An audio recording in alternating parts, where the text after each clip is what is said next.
करेंगे इंटीग्रेशन के important question, integration की एनसीईआरटी का मैक्सिमम क्वेश्चन कवर करने की कोशिश करेंगे। जो इंपॉर्टेंट है, बहुत ज्यादा इंपॉर्टेंट है, वो सारे ही क्वेश्चन करेंगे। देखिए 7.1 से हम स्टार्ट करेंगे 6 क्वेश्चन से, क्योंकि 1 to 5 क्वेश्चन एग्जाम में ज्यादा नहीं आते बेसिकली, तो हम 6 क्वेश्चन से स्टार्ट करेंगे। देखिए 6 क्वेश्चन क्या है, इंटीग्रेशन 4e3x + 1 dx।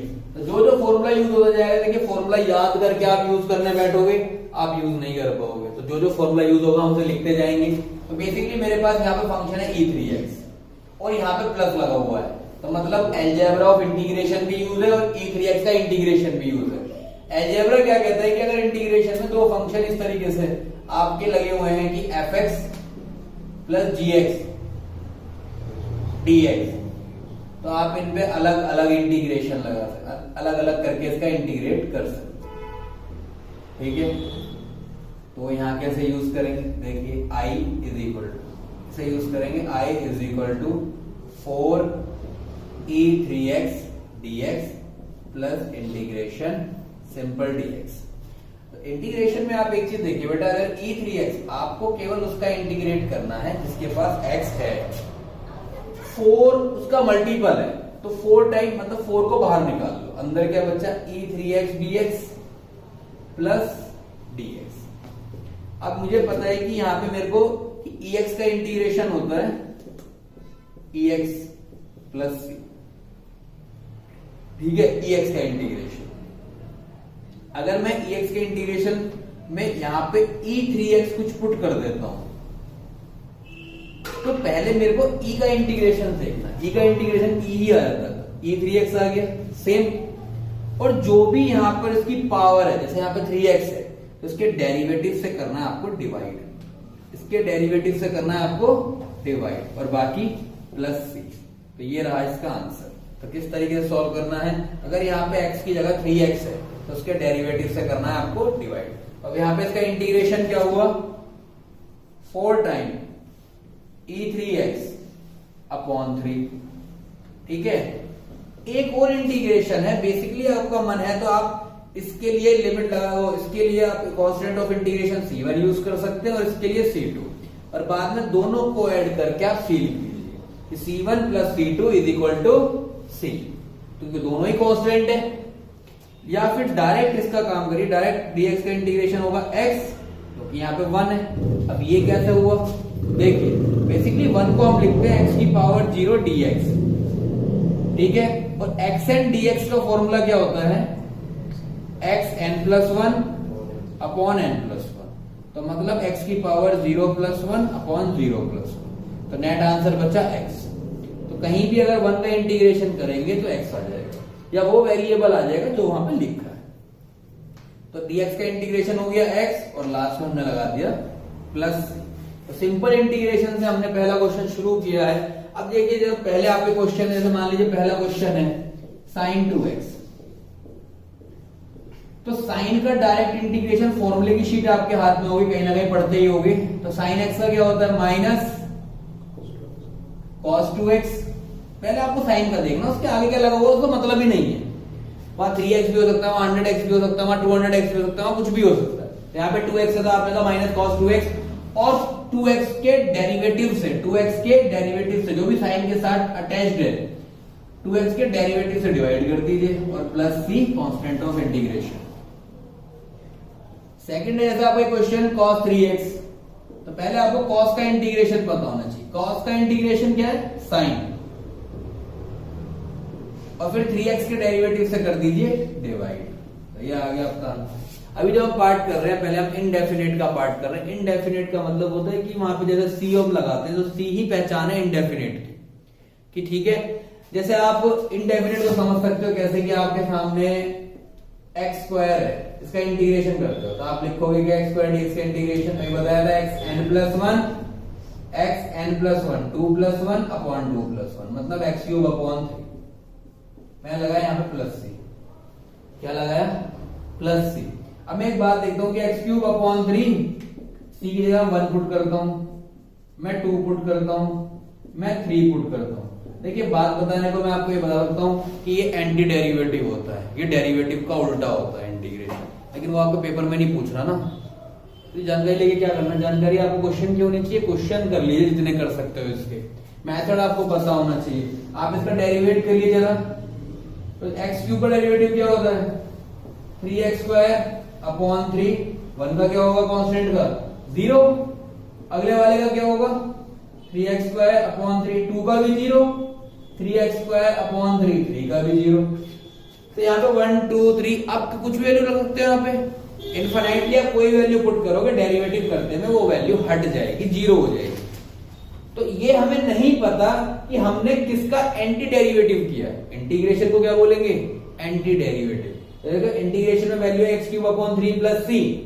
अब मैं इसका क्या कर रहा हूं डेरिवेटिव करके चेक कर रहा हूं कि फंक्शन कौन सा था। सारे फंक्शन सेम आ रहे हैं, x² x² x² x² x² आ रहे हैं सारे।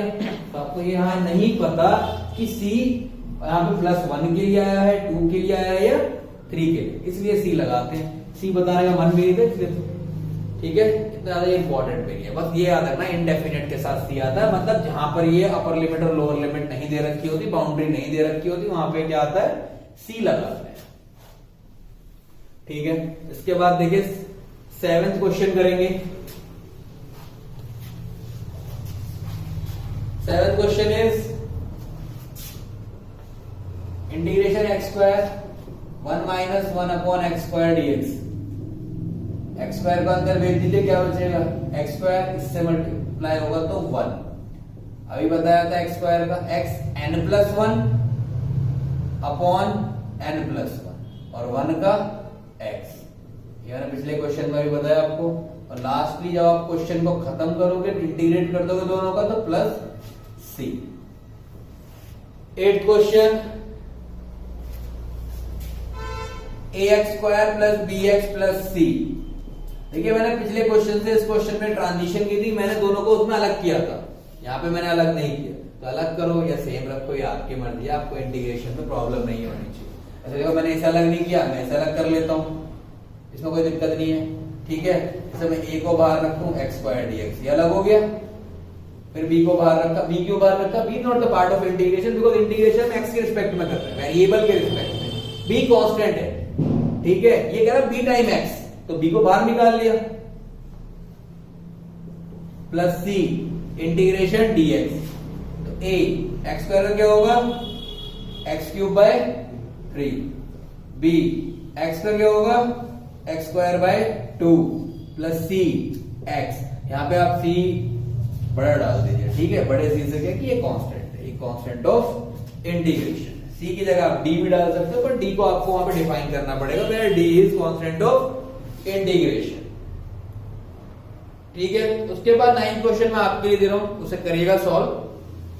10th क्वेश्चन देखिए, 9th इज होमवर्क, गृह कार्य है आपके लिए। 10th question integration √x minus 1 upon √x का होल स्क्वायर dx। ये क्वेश्चन है, इस क्वेश्चन में काफी लोग गलती करते हैं, है इजी क्वेश्चन नो डाउट, पर गलती हो जाती है इसमें, कोई ज्यादा बड़ी बात ये भी नहीं है गलती होना, इसमें गलती हो जाती है। कैसे करेंगे इसे ध्रुव, कैसे करेंगे इसे, हाँ ये अच्छा है, a माइनस बी का होल स्क्वायर, √x का x minus 1 upon x plus a² plus b² minus 2ab, ये हो गया dx। √x से √x गया, अब आपके पास एक आ गया x, एक आ गया 1 अपॉन x, एक आ गया माइनस dx। देखिए मैंने बताया हमने अलग करके भी कर लिया, हम सेम करके भी कर रहे हैं, कुछ फर्क पड़ेगा उसके इंटीग्रेशन पे, तो आपको थोड़ा सा पता चलना चाहिए कि अलग करके करो या सेम करके करो, आपको कोई इंटीग्रेशन में फर्क नहीं पड़ेगा। आप 3 इंटीग्रेशन 3 कांस्टेंट यहाँ पे अलग से ना लिखें, c1 c2 c3 मैं 10 इंटीग्रेशन कर रहा हूं, उसमें आपका टाइम वेस्ट होगा। तो पहले मेरे सामने x आ रहा है, x का क्या होगा x²/2, एक फॉर्मूला यूज हुआ इसमें, क्या xn dx, xn+1 upon n+1। 1 upon x का इंटीग्रेशन क्या होता है log mod x, यहां पे यूज हुआ log mod x। और 2 का क्या होता है 2 के साथ क्या जुड़ा हुआ है, देखिए जब आप 2 को सोल्व कर रहे हो तो -2 इंटीग्रेशन dx लिखो। अभी मैंने बताया था dx का डायरेक्ट क्या लिखते हो, x। तो यहां पे क्या आ गई वैल्यू -2x और कांस्टेंट ऑफ इंटीग्रेशन c। ये क्वेश्चन अच्छा क्वेश्चन है। इसके बाद 11th क्वेश्चन है x³ plus 5x² -4 upon x² dx। कभी भी ऐसा क्वेश्चन होना जिसे हम कहते हैं कि ये रेशनल टाइप क्वेश्चन है, p अपॉन q की फॉर्म में।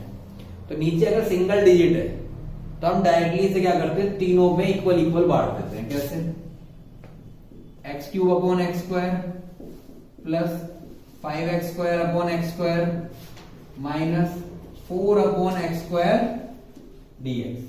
ध्यान से देखिए इस क्वेश्चन को, x³ upon x² plus 5x² upon x² minus 4 upon x²।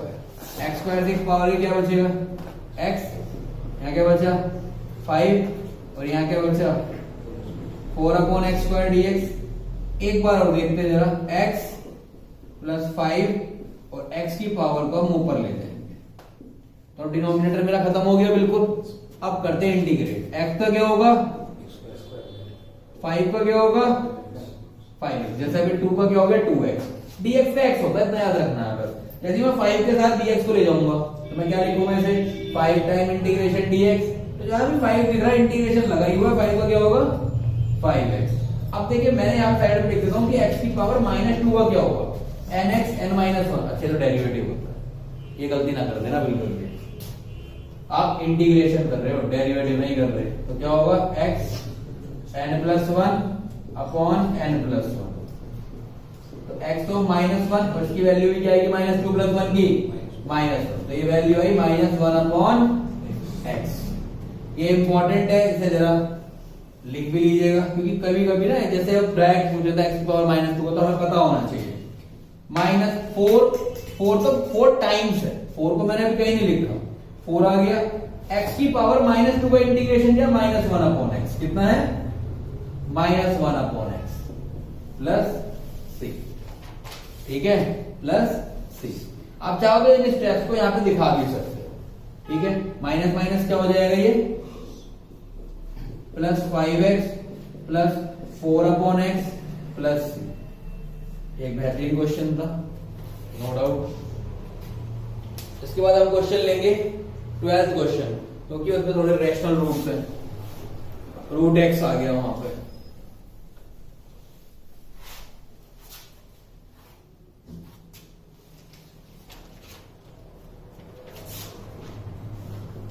x² plus 3x plus 4 upon root x। Root x को मैं डायरेक्ट लिखता हूं x की पावर 1/2। ठीक है, पेपर देखते जरा इसे भी। x² अपॉन x की पावर 1/2, 3x अपॉन x की पावर 1/2 प्लस 4 अपॉन x की पावर 1/2। तो देखिए जहां तक खत्म होती है ठीक है, हमें पता है कि am अपॉन an क्या लगाते हैं, जैसे a की power m minus n, 2 minus 1/2 x की पावर 3/2, 1 माइनस 1/2 पावर क्या बचेगी 1/2। यहाँ कोई पावर ही नहीं है तो पावर क्या होगी ऊपर 0, पावर क्या होगी ऊपर x की पावर 0। तो ये पावर ऊपर जाके क्या हो जाएगी नेगेटिव। पूरे ऑल ओवर द क्वेश्चन केवल एक ही फॉर्मूला चलेगा, वो कौन सा है x एंड dx। तो देख रहे पहले में कैसे लगेगा, x की power 3/2 plus 1 upon 3/2 plus 1 plus 3 time, इसमें कैसे लगेगा,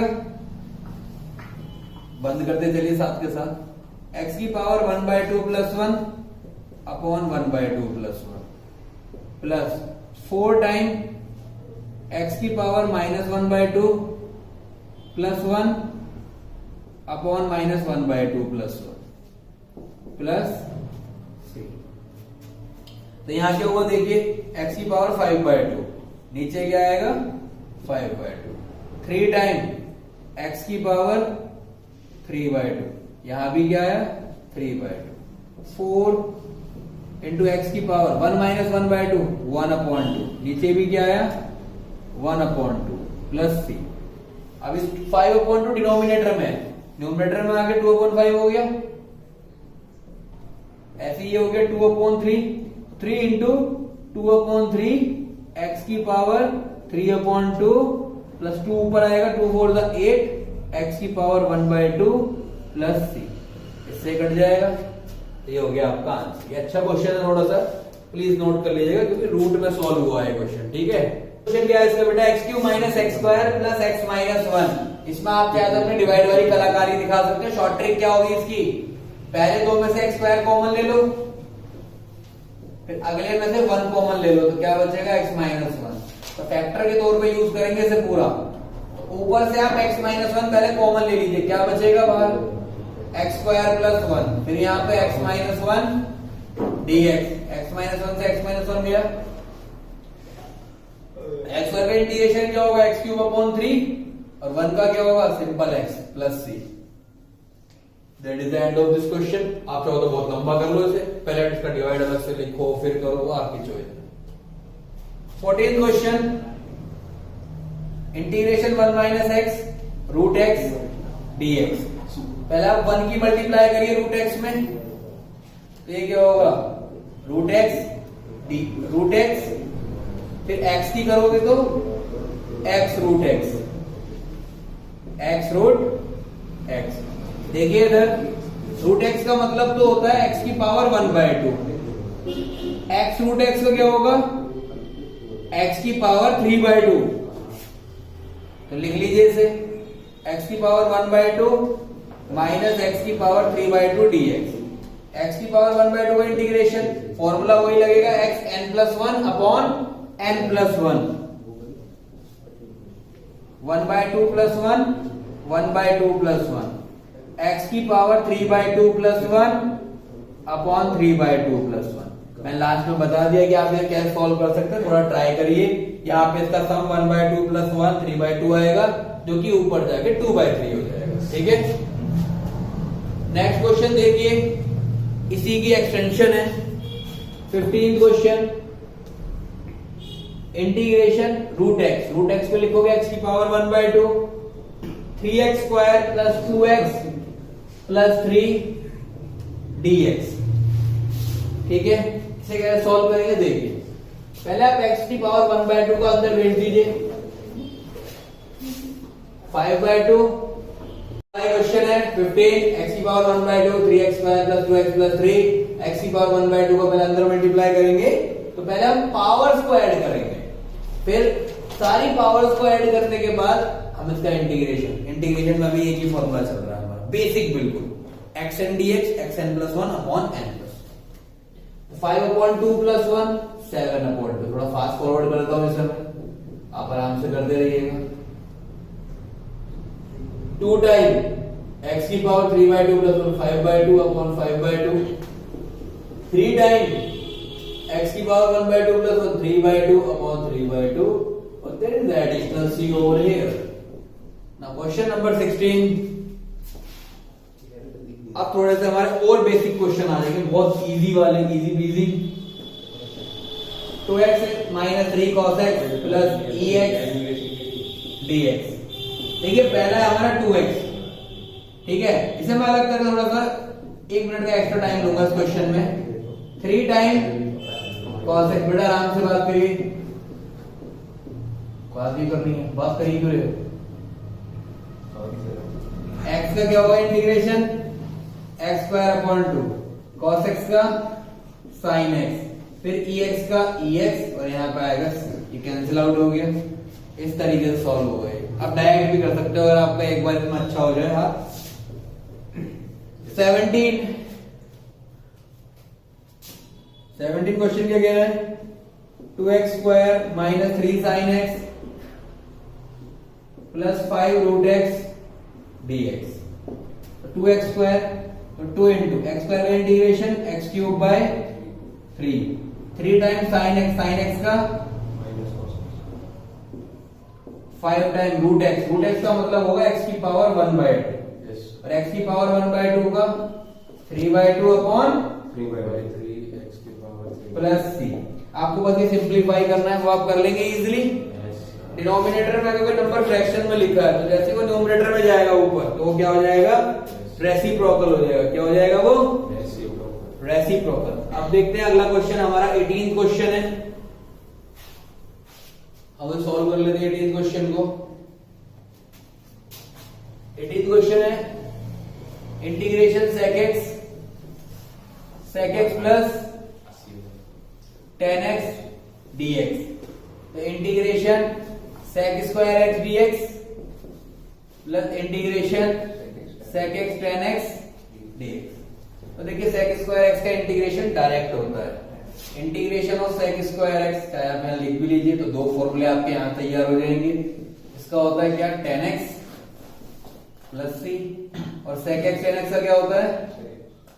अब दिमाग में केवल ये सोचिए कि आपको एंटी डेरिवेटिव करना है, ठीक है। आप दिमाग से ये सोचिए कि tan x का डेरिवेटिव क्या होगा, sec स्क्वायर x। या आप ये सोचिए कि sec स्क्वायर x का इंटीग्रेशन पता करने से पहले कुछ ये डायरेक्ट पता होती है कि sec स्क्वायर x डेरिवेटिव किसका है। तो आपके दिमाग में आएगा कि tan x का डेरिवेटिव है, तो sec स्क्वायर x का इंटीग्रेशन क्या होगा फिर, tan x। तो पहले वाले का हुआ tan x, दूसरे वाले का आया sec x प्लस c। एक क्वेश्चन मैं आपके लिए दे रहा हूं, अगर आप कभी इस वीडियो को देखें तो इस क्वेश्चन को करना। cosec x bracket cosec x plus cot x dx, इस क्वेश्चन को करिएगा जरूर, ठीक है। इस क्वेश्चन को करने से पहले देखिए बार बार वही फॉर्मूले में बोर्ड पे लिखवाऊं कि एक पहला ये फॉर्मूला मैं बोल के आपको बताऊं, और वही फॉर्मूले आपकी एनसीईआरटी के फर्स्ट पेज पे सबसे पहले आपके फॉर्मूले ही लिखे हैं, डेरिवेटिव के भी और एंटी डेरिवेटिव के भी। तो आप इन्हें यहां से भी लिख सकते हैं, कोई अलग से बार बार बोर्ड भरूं, आपका भी टाइम वेस्ट करूं अपना भी, उससे कुछ फायदा नहीं है। 19 ये क्वेश्चन मैंने अपनी तरफ से ऐड कर दिया, ये होमवर्क टाइप है, इसे नंबर नहीं देते। 19 क्वेश्चन एनसीईआरटी का क्या है,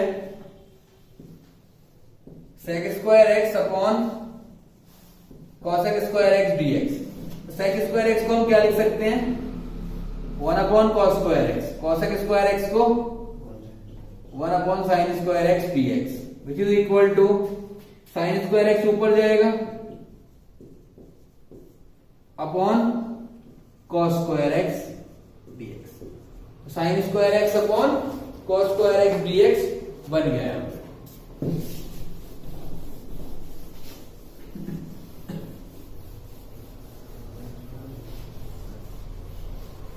और इसके आगे क्या होगा देखिए, sin square x upon cos square x, ये बनेगा इंटीग्रेशन tan स्क्वायर x। तो बेटा एक बात याद रखिए, direct integration tan square x का नहीं होता, तो हमारे पास आइडेंटिटी होती है 1 plus tan square x is equal to sec square x। तो पहले हम उसे इसमें कन्वर्ट करते हैं कि tan स्क्वायर x होगा sec स्क्वायर x माइनस 1, तो sec square x minus 1 dx।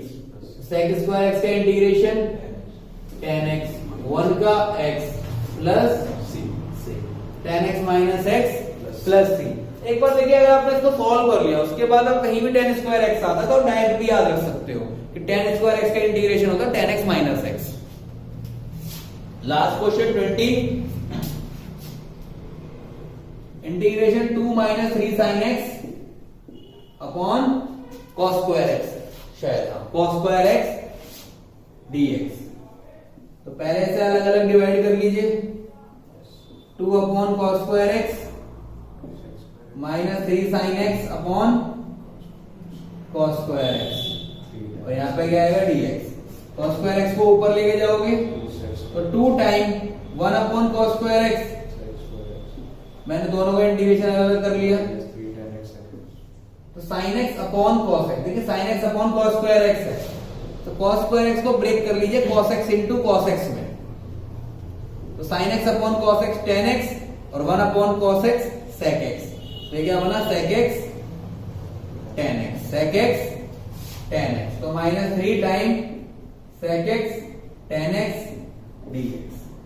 तो sec स्क्वायर x का हमें पता है क्या होता है, 2 tan x और 3 sec x tan x, यहां लिखा है अभी 3 sec x प्लस c, तो 20 हो गया। 21 और 22 जो हमें दे रखे हैं वो 22 क्वेश्चन इंपॉर्टेंट है, 21 तो डायरेक्ट भी आप कर लेंगे कि रूट एक्स का क्या होता है और 1 अपॉन रूट एक्स का क्या होता है, फिर भी मैं एक बार करवा दूंगा उसे। इजी पार्ट है। तो अब हम देखते हैं 21 क्वेश्चन।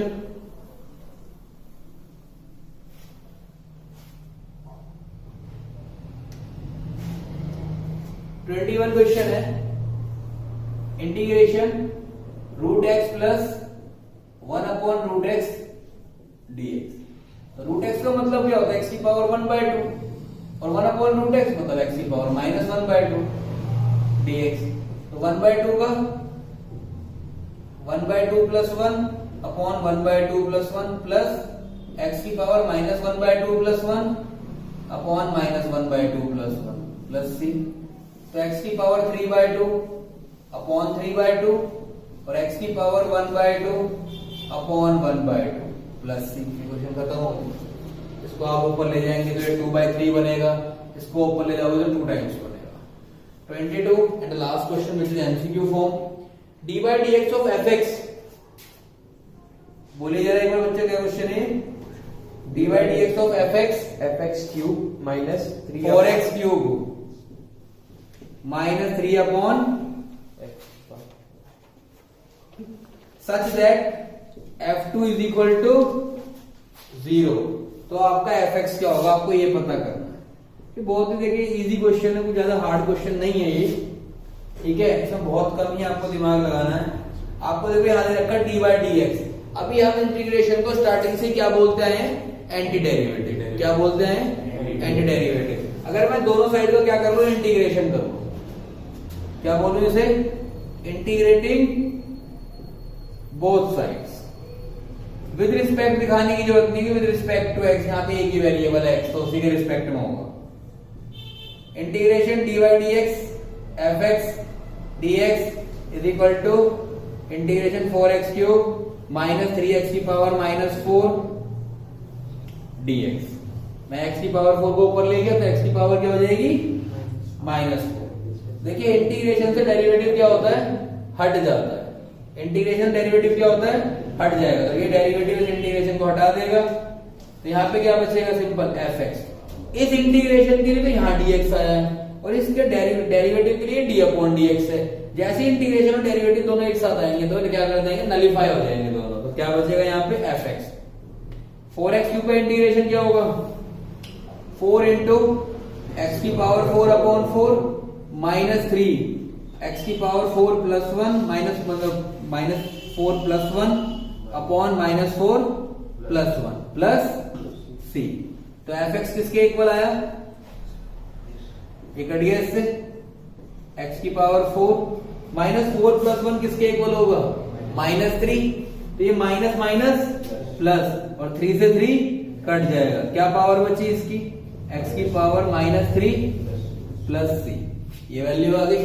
इस x की पावर -3 को आप क्या रख सकते हो? 1 अपॉन एक्स क्यूब भी पुट कर सकते हो। क्या रख सकते हैं इसे? 1 अपॉन एक्स क्यूब। लास्ट के 2 स्टेप है इसमें। फास्ट ट्रैक रिवीजन, हम पूरा इंटीग्रेशन एक बार खत्म करेंगे। First exercise, then second, then third और 11 की 11, 12 की 12 एक्सरसाइज खत्म करके फिर हम एवाई और डिफरेंशियल के इंपॉर्टेंट क्वेश्चंस करेंगे, ठीक है। और f0 की f2 की वैल्यू कितनी रखी है आपको? 0। इसका मतलब क्या है कि जब आप यहाँ पे x की वैल्यू क्या पुट करोगे? 2, तो f2 की वैल्यू क्या हो जाएगी? 0। f2 होगा कितना पहले? 2 की पावर 4 प्लस 2 की पावर -3 प्लस c। और f2 देख कितना रखा आपको? 0। 2 की पावर 4 मतलब 16 और 2 की पावर -3 मतलब 1 अपॉन 2 की पावर 3 1 अपॉन 8 प्लस c। तो 0 इज इक्वल टू 16 8 कितने हुए? 128। पक्का? तो 128 प्लस 1 129 अपॉन 8 प्लस c और c की वैल्यू आई -129 अपॉन 8। इसे वापस यहां पुट कर लेंगे। Then fx is equal to x की power 4 plus 1 upon x cube minus 129 upon 8। ये थोड़ा सा इंपॉर्टेंट क्वेश्चन है, ये पूछ लेता है कभी कभी एग्जाम में, ठीक है। बच्चे स्टार्टिंग के 2-3 क्वेश्चन थे वो मैंने कराए नहीं है। जैसे थर्ड क्वेश्चन था इंटीग्रेशन e2x, तो ये क्वेश्चन में यूज हुआ था e3x, ठीक है। जैसे मैंने बताया था कि 2x जैसे e3x तो 3x अपॉन उसके डेरिवेटिव से डिवाइड प्लस फोर्थ क्या था ax plus B whole square dx। तो पहले तो ax प्लस बी, इसका इंटीग्रेशन क्या होगा, ax प्लस बी की पावर 3 2 प्लस 1 अपॉन 2 प्लस 1 उसका भी 3, और ये ax प्लस बी है, ये x नहीं है, तो इसके डेरिवेटिव से क्या करेंगे, डिवाइड। डेरिवेटिव क्या होगा x प्लस बी का, a, तो a से डिवाइड कर दिया प्लस c, ये बाहर को हटा दो, ये नहीं तो यहाँ पे लगेगा कंजुगेट की तरह। फिफ्थ क्वेश्चन आप खुद करेंगे, एक क्वेश्चन मैंने आपको होमवर्क से दिया है अलग से, ठीक है। ये हमारी फर्स्ट एक्सरसाइज खत्म, सेकंड एक्सरसाइज हम कल शुरू करेंगे।